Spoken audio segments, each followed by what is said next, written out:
നമ്മൾ മലയാളികളുടെ നാവിൽ കൊതി കൂട്ടുന്ന ഈ വിഭവം ആരും പരീക്ഷിക്കാതെ ഇരിക്കരുത്. ഇതാണ് നമ്മുടെ ചിക്കൻ 65. വളരെ എളുപ്പത്തിൽ തന്നെ കുറച്ച് മസാലകളൊക്കെ പുരട്ടി നമുക്ക് തന്നെ വീട്ടിൽ തയ്യാറാക്കി എടുക്കാൻ പറ്റുന്ന നല്ല സ്റ്റൈലിഷ് ആയിട്ടുള്ള ചിക്കൻ 65ൻ്റെ റെസിപ്പി ആയിട്ടാണ് ഞാനിന്ന് വന്നിരിക്കുന്നത്. അപ്പോൾ friends, welcome back to my YouTube channel ഒരു ഊണ്. അപ്പോൾ എൻ്റെ എല്ലാ കൂട്ടുകാർക്കും സുഖം തന്നെ എന്ന് വിശ്വസിക്കുന്നു. അപ്പോൾ നമുക്ക് നേരെ റെസിപ്പിയിലേക്ക് പോകാം.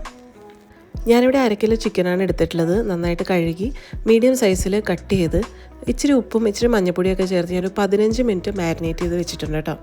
ഇന്ന് നമ്മൾ ചേർക്കാൻ പോകുന്നത് ചിക്കൻ 65 മിക്സിൻ്റെ മസാലക്കൂട്ടാണ്. ഇത് കിച്ചൺ ട്രഷേഴ്സിൻ്റെയാണ് കേട്ടോ. വളരെ ടേസ്റ്റി ആയിട്ടുള്ള ഒരു മസാലക്കൂട്ട് തന്നെയാണ്. പരമാവധി ഇത് ഉപയോഗിച്ച് നിങ്ങൾ ഉണ്ടാക്കാൻ നോക്കുക.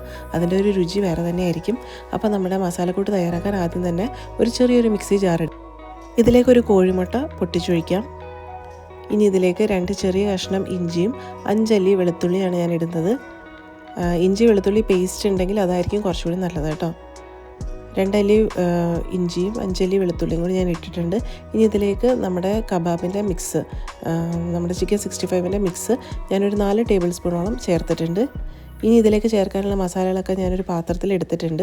1 ടീസ്പൂൺ മഞ്ഞൾപ്പൊടി, 4 table spoon Kashmiri chilli powder, 1 teaspoon garam masala, 1 teaspoon കായപ്പൊടി, 2 ടീസ്പൂൺ കുരുമുളക് പൊടി, 2 ടീസ്പൂൺ ചില്ലി ഫ്ലേക്സ്, 1 ടീസ്പൂൺ നല്ല ജീരകം, 1.5 ടീസ്പൂൺ പെരിഞ്ജീരകം, 1 ടീസ്പൂൺ മല്ലിപ്പൊടി, പിന്നെ നമുക്ക് 4 ടേബിൾ സ്പൂൺ കോൺഫ്ലവറും 2 ടേബിൾ സ്പൂൺ അരിപ്പൊടിയാണ് വേണ്ടത്. ഇത് ഓരോന്നായിട്ട് നമുക്ക് നമ്മുടെ ആ ഒരു ജാറിലേക്ക് ഇട്ട് നന്നായിട്ട് അരച്ച് പേസ്റ്റ് പോലെ ആക്കിയെടുക്കാം. എന്തുകൊണ്ടാണ് ഈ ചിക്കൻ 65 എന്ന പേര് വന്നതെന്ന് നിങ്ങൾ ആരെങ്കിലും ആലോചിച്ചിട്ടുണ്ടോ? 65 ദിവസം പ്രായമുള്ള ഒരു കോഴിയുടെ ഇറച്ചി എടുത്താണോ നമ്മളിത് ഉണ്ടാക്കേണ്ടത്? അതോ 65 കഷ്ണങ്ങളാക്കിയിട്ട് കോഴി ഇറച്ചി മുറിച്ച് നമ്മൾ ഉണ്ടാക്കണോ? അതേ 65 കൂട്ടുകൾ ഉപയോഗിച്ചാണോ? അത് 65 മസാലകൾ ഉപയോഗിച്ചാണോ ഉണ്ടാക്കുന്നത്? അതേ 65 ദിവസം മാരിനേറ്റ് ചെയ്ത് വെച്ചെടുത്ത് ചിക്കനാണോ ഉണ്ടാക്കുന്നത്? അങ്ങനെ ഒരുപാട് രസകരമായിട്ടുള്ള കാര്യങ്ങൾ ഇതിൻ്റെ പേരിൻ്റെ പുറകിലുണ്ട് കേട്ടോ. എന്നാലേ ഒത്തിരി ഒന്നും ആലോചിക്കേണ്ട കേട്ടോ. തമിഴ്നാട് ചെന്നൈയിൽ ബുഹാരി എന്ന ഹോട്ടലിൽ ഒരു ഷെഫ് കണ്ടുപിടിച്ച ഒരു റെസിപ്പിയാണിത്. വളരെ രുചികരമായിട്ടുള്ള ഒരു ചിക്കൻ ഫ്രൈ ആയതുകൊണ്ട് തന്നെ അത് വളരെ പെട്ടെന്ന് തന്നെ അത് പ്രസിദ്ധമാവുകയും ചെയ്തു. അത് പ്രസിദ്ധമായ വർഷമാണ് 1965. അങ്ങനെയാണ് നമ്മുടെ ഈ ചിക്കൻ 65 എന്ന പേര് വന്നത്. അപ്പോൾ നമ്മുടെ മസാലക്കൂട്ടുകളൊക്കെ നന്നായിട്ട് അരഞ്ഞ് കിട്ടിയിട്ടുണ്ട്. നമുക്ക് ആ മസാലക്കൂട്ട് നമ്മുടെ ചിക്കൻ്റെ മുകളിലേക്ക് ഇട്ട് നമുക്ക് നന്നായിട്ട് പുരട്ടി കൊടുക്കാം. ഈ സമയം ഉപ്പൊന്ന് ചെക്ക് ചെയ്ത് നോക്കേണ്ടതാണ്. ആവശ്യമെങ്കിൽ 1 ടീസ്പൂൺ ഉപ്പ് കൂടി ചേർത്ത് നന്നായിട്ട് കുഴച്ചെടുക്കാം.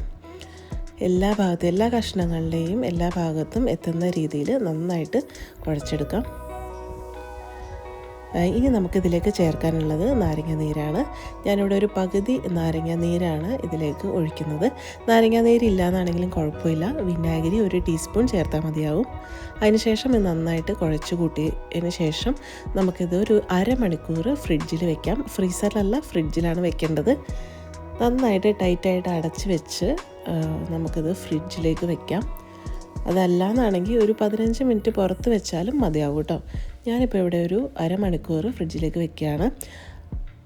അരമണിക്കൂറിന് ശേഷം ഇവിടെ ഫ്ലെയിമൊക്കെ ഓണാക്കി ഞാനിവിടെ ഒരു പാൻ അടുപ്പത്തേക്ക് വെക്കുന്നുണ്ട്.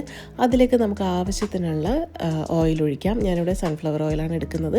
അപ്പോൾ നമുക്ക് സൺഫ്ലവർ ഓയിൽ നമ്മുടെ ചിക്കൻ കഷ്ണങ്ങൾ മുങ്ങിക്കിടക്കുന്ന രീതിയിൽ നമുക്ക് സൺഫ്ലവർ ഓയിൽ ഒഴിക്കാം. ഓയിൽ ചൂടായതിന് ശേഷം നമുക്ക് ആദ്യം തന്നെ 2 തണ്ട് കറിവേപ്പില എണ്ണയിലേക്ക് ഇടാം. കറിവേപ്പിലയും പച്ചമുളകും പിന്നെ നമ്മുടെ സവാളയൊക്കെ കുഞ്ഞായി അരിഞ്ഞ സവാളയൊക്കെ വറുത്തെടുക്കാം കേട്ടോ.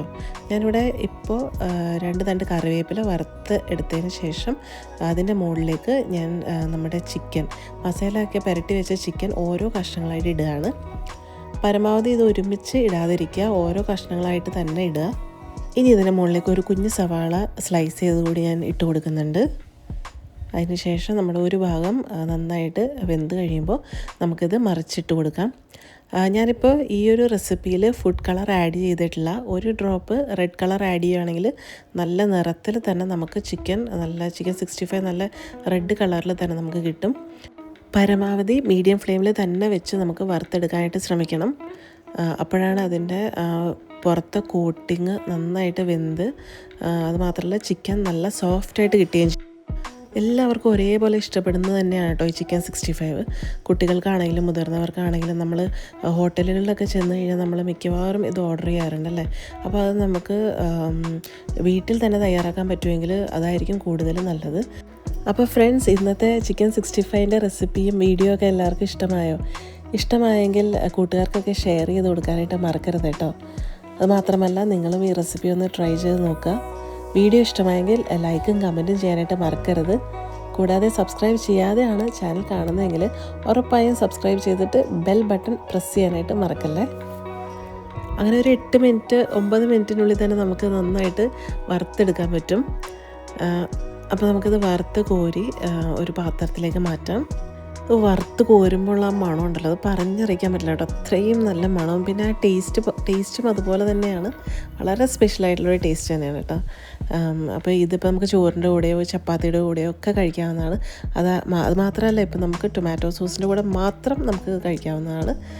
ഇത് കഴിക്കാൻ തുടങ്ങിക്കഴിഞ്ഞാൽ നമുക്ക് എന്താ പറയുക, നമ്മൾ കഴിച്ചുകൊണ്ടേയിരിക്കും. അത്രയും ടേസ്റ്റാണ് കേട്ടോ.